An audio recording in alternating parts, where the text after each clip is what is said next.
Ito mga sir, yung ano, yan, sunog yung kapasitor.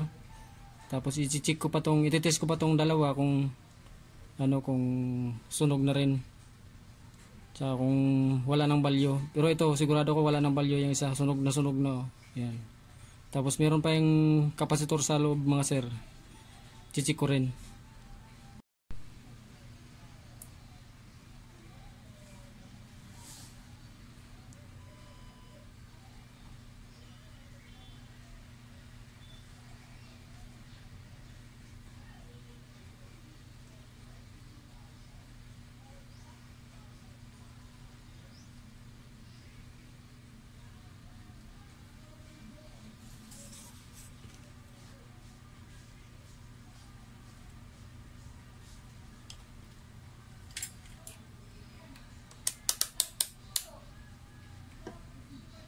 Mga sir, papalitan ko tong ano.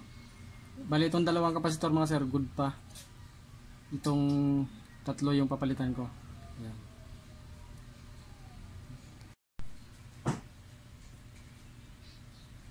Ayan, wala sir, wala talagang balyo itong isa. Itong dalawa, i-test ko pa ulit pagka natanggal ko mamaya. Palitan ko muna itong isa.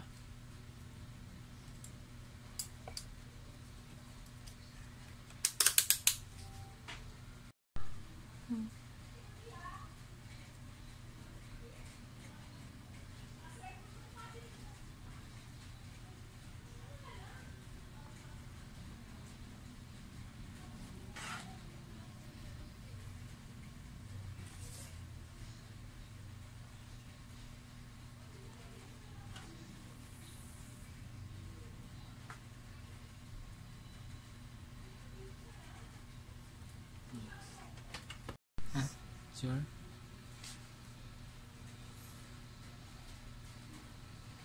Yung mga sir, pati ito yung ano, kita ano.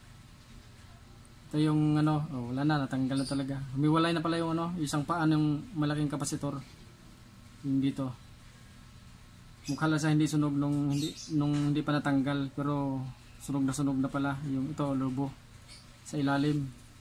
Wala na siyang balyo. Tapos yung isa,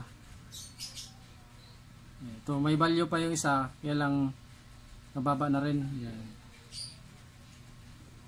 Itong dalawang sira. Siyempre yung maliit.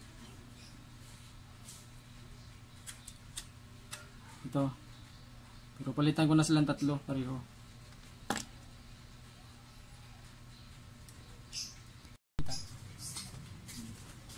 Sir, palitan ko na yung mga ano.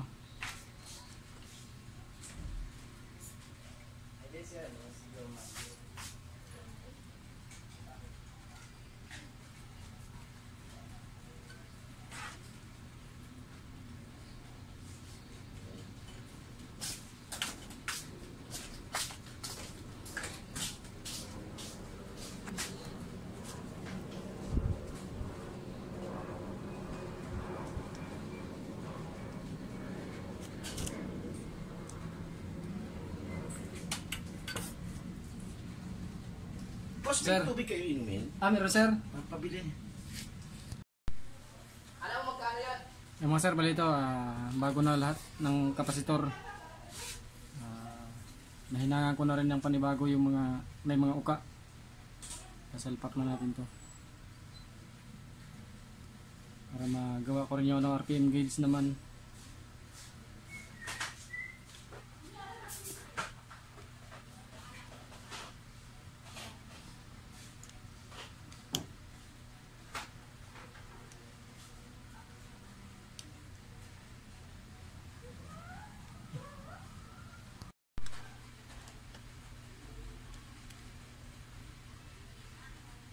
Yung sir, kinabit ko na yung ano,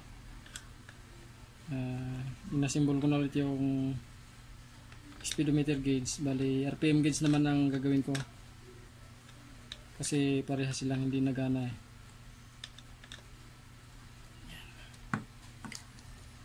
Is naman sir yung ano, speedometer. Itong RPM naman. So sir, yung sa RPM gauge, yan. Sunog din yung dalawang kapasitor. Hindi na kailangan i-test yung kapasitor mga sir. Kitang kita naman sunog na sunog.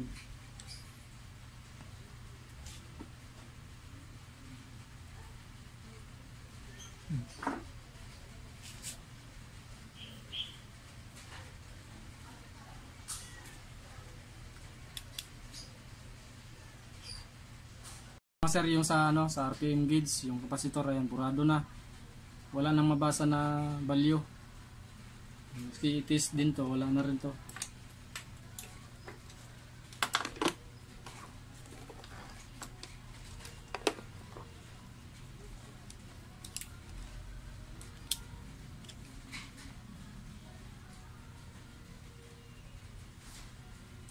Yan, wala na mga sir, bagsak na.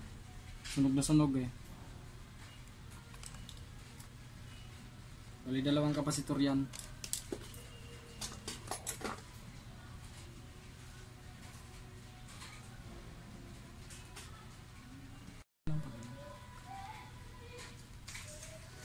Ito mga sir, bago.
Ito mga sir, bali